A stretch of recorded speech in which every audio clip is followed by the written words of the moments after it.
Hello guys, welcome back to our channel. Today எங்கள் வீட்டில் என்ன சமையல் பார்த்துடலாமா? எஸ், சிக்கன் குழம்பு, தென் சிக்கன் கிரேவி அதுதான் வைக்கலான்னு பிளான் பண்ணியிருக்கேன்.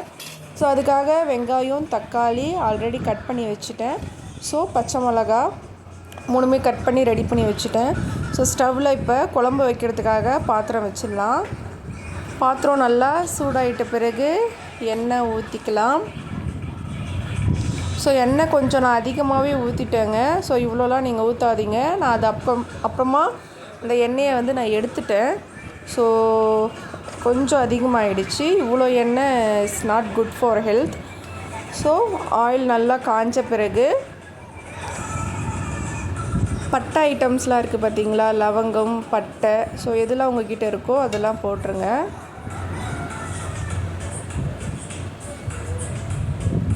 ஸோ அது நல்லா கொஞ்சம் காஞ்ச பிறகு நம்ம கட் பண்ணி வச்சுருந்த வெங்காயம் இதில் ஆட் பண்ணிக்கலாம்.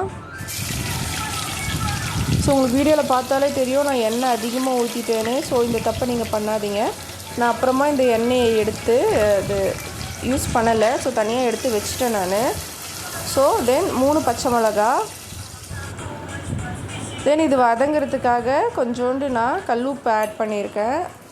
ஸோ வெங்காயம் நீங்கள் ஸ்பீடில் வச்சு வதக்கிறத விட சிம்மில் வச்சு வதக்குனிங்கன்னா நல்லா ஜூஸே ஆகும்.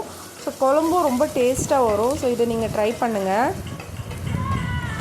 ஃபஸ்ட் டைம் என்னோடய வீடியோ பார்க்குற மாதிரி இருந்தால் மறக்காமல் சப்ஸ்கிரைப் பண்ணிவிட்டு பக்கத்தில் இருக்க பெல் பட்டனை ப்ரெஸ் பண்ணுங்கள். அப்போ தான் நான் போடுற வீடியோ உங்களுக்கு உடனே நல்லா வதக்கிக்கலாம். வெங்காயம் நான் குழம்பும் இப்போ கிரேவியும் ஒன்றாவே வச்சுட்டேங்க. பிகாஸ் எனக்கு டைம் இல்லை. அஸ்பி பாப்பா வர டைம் ஆகிடுச்சு. அதனால் ஒரு வானலில் சேம் எண்ணெய் ஊற்றி பட்டை லவங்கம் போட்டு வெங்காயம் போட்டு பச்சை மிளகாய் போட்டு நல்லா வதக்கிக்கிட்டேன். ஸோ மோரோவர் குழம்புக்கும் கிரேவிக்கும் எல்லாம் சேம் ரெசிபி தாங்க வரும். கொஞ்சம் கொஞ்சம் டிஃப்ரெண்ட் ஆகும்.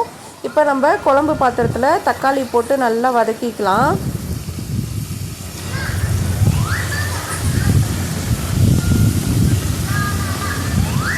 பார்த்திங்கன்னா நல்லா வதங்கிருச்சு. இப்போ நம்ம இஞ்சி பூண்டு பேஸ்ட்டு போட்டு ஆட் பண்ணிக்கலாம். சில பேர் வெங்காயம் போட்டு இஞ்சி பூண்டு போடுவாங்க. நான் வெங்காயம் தக்காளி எல்லாம் வதங்கின பிறகு தாங்க இஞ்சி பூண்டு பேஸ்ட்டு போடுவேன். ஸோ நீங்கள் எந்த மாதிரி செய்வீங்கன்னு சொல்லிட்டு மறக்காமல் கமெண்ட் பண்ணுங்கள். ஸோ நெக்ஸ்ட்டு இப்போது இது ப்ரிப்பேர் பண்ண பிறகு நம்ம கிரேவிக்கான வானல் சைடு போயிடலாம். ஸோ இங்கே வெங்காயம் நல்லா வதங்கிருச்சு. ஸோ தக்காளி போட்டு நல்லா வதக்கிக்கலாம். ஸோ இப்போது இஞ்சி பூண்டோட பச்சை வாசனைலாம் போயிடுச்சு. போன பிறகு 1/4 ஸ்பூன் ஒரு 1/2 ஸ்பூன் மஞ்சள், தென்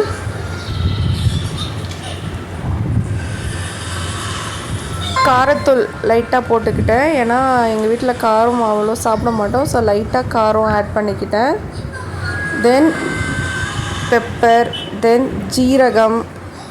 ஆப்ஷனல் கரம் மசாலா, சிக்கன் மசாலா உங்கள் வீட்டில் இருந்தால் ஆட் பண்ணுங்கள், இல்லைன்னா வேணாம்.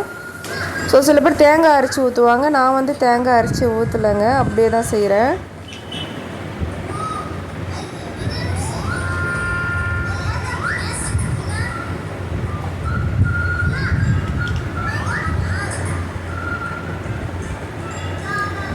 ஸோ கிரேவிக்கான சமையலும் சைடில் அதுவும் வெந்துக்கிட்டு இருக்குது. ஸோ வெங்காயம் தக்காளி அதுவும் நல்லா வதங்கிட்டு இருக்குது.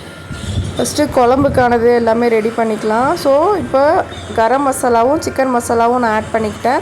உங்களுக்கு வேணும்னா நீங்கள் ஆட் பண்ணிக்கலாம், இல்லைன்னா வேணாம். கொஞ்சம் டேஸ்ட்டு கூட வரும், அவ்வளோதான். மற்றபடி ஒன்றும் இல்லை. நம்ம ஆல்ரெடி பட்டை லவங்கம் போட்டிருக்கோம், அதிலே டேஸ்ட்டு வரும். பட் இருந்தாலுமே இது வேணும்னா ஆட் பண்ணிக்கோங்க. ஸோ இது நல்லா மிக்ஸ் பண்ணிக்கோங்க. மிக்ஸ் பண்ணிட்ட பிறகு நம்ம வாஷ் பண்ணி வச்சுருக்க கறியை இதில் போட்டு ஆட் பண்ணிக்கலாம். ஸோ உருளைக்கிழங்கு இருந்தாலும் உருளைக்கிழங்கு போட்டு நீங்கள் செய்யலாம், இன்னுமே நல்லாயிருக்கும். பட் நான் இன்றைக்கி உருளைக்கிழங்கு ஆட் பண்ணலை. ஸோ இதில் இப்போ தேவையான அளவு தண்ணி விட்டு இதை நல்லா க்ளோஸ் பண்ணி வச்சுக்கலாம். ஸோ நெக்ஸ்ட்டு இப்போ சிக்கன் கிரேவிக்காக போயிடலாம், ஓகேவா? இப்போ இதில் வெங்காயம் தக்காளி நல்லா வதங்கிட்டு இருக்குது. ஸோ இது நல்லா வதக்கிக்கலாம்.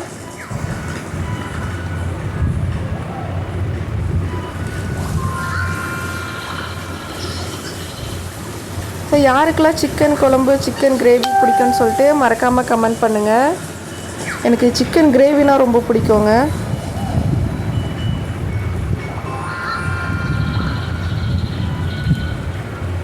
ஸோ ஓகே, பார்த்திங்கன்னா நல்லா வதங்கிட்டு இருக்குது. ஸோ இப்போ நம்ம இஞ்சி பூண்டு பேஸ்ட்டு இதில் ஆட் பண்ணிக்கலாம்.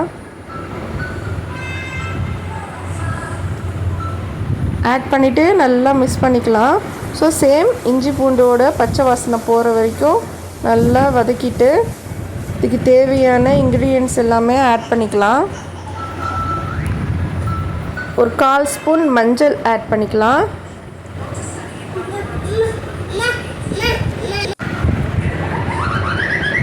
தென் காரத்தூள், தேவைக்கான காரம் யூஸ் பண்ணிக்கோங்க. தென் பெப்பர் ஆட் பண்ணிக்கிட்டேன். பெப்பர் கொஞ்சம் எக்ஸ்ட்ராவே ஆட் பண்ணிக்கலாம். ஸோ நல்லா காரமாக சூப்பராக இருக்கும்.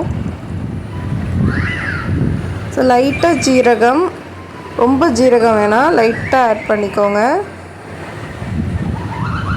சேம் திங் இதுலேயும் கரம் மசாலா, சிக்கன் மசாலா வேணும்னா ஆட் பண்ணிக்கோங்க, இல்லைன்னா ஆப்ஷனல். ஸோ இது நல்லா கிண்டி விட்டுக்கலாம். ஸோ நல்லா மிக்ஸ் பண்ணிட்ட பிறகு நம்ம வாஷ் பண்ணி வச்சுருந்த சிக்கனை இதில் ஆட் பண்ணிக்கலாம். ஸோ நார்மலாகவே சிக்கனில் தண்ணி விடும்னு சொல்லுவாங்கங்க. ஸோ உங்களுக்கு அந்த அளவுக்கு தண்ணி போதும்னா நீங்கள் தண்ணி ஊற்ற தேவையில்ல. பட் எனக்கு இன்னும் கொஞ்சம் நல்லா கிரேவி மாதிரி வேணுன்றதால நான் லைட்டாக இதில் தண்ணி ஆட் பண்ணியிருப்பேன். ஸோ உங்களுக்கு தண்ணி வேணாம், அந்த சிக்கனில் வர தண்ணியே போதும் அப்படின்னா அதுவும் ஓகே தான். ஸோ நல்லா மிக்ஸ் பண்ணிவிட்டு, ஸோ பார்க்கவே நல்லா கலர்ஃபுல்லாக சூப்பராக இருக்குது. ரிசல்ட்டும் சூப்பராக இருந்துச்சுங்க, டேஸ்ட்டும் நல்லா இருந்தது. ஸோ இதில் கொஞ்சமாக நான் வாட்டர் ஆட் பண்ணியிருக்கேன். பிகாஸ் எனக்கு கொஞ்சம் கிரேவி மாதிரி வேணும், அதனால் லைட்டாக வாட்டர் ஆட் பண்ணி ஸோ நல்லா மிக்ஸ் பண்ணிட்டேன்.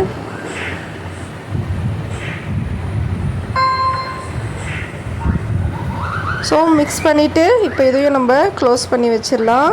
நெக்ஸ்ட்டு இப்போது நம்ம சிக்கன் குழம்பு என்னாச்சுன்னு சொல்லிட்டு பார்க்கலாமா? ஸோ நல்லா கொதிச்சிருச்சிங்க. ஸோ நல்லா கொதித்து எண்ணெய்லாம் தெரிஞ்சு வந்துருச்சு. இப்போ வந்து நம்ம அதில் மல்லி போட்டு ஆஃப் பண்ணிட்டோம். நெக்ஸ்ட்டு நீங்கள் சிக்கன் கிரேவியில் ஆஃப் பண்ணும்போது கருவேப்பிலை போட்டு மிக்ஸ் பண்ணி ஆஃப் பண்ணுங்கள். ஸோ அதோடய வாசனையே சூப்பராக இருக்கும்.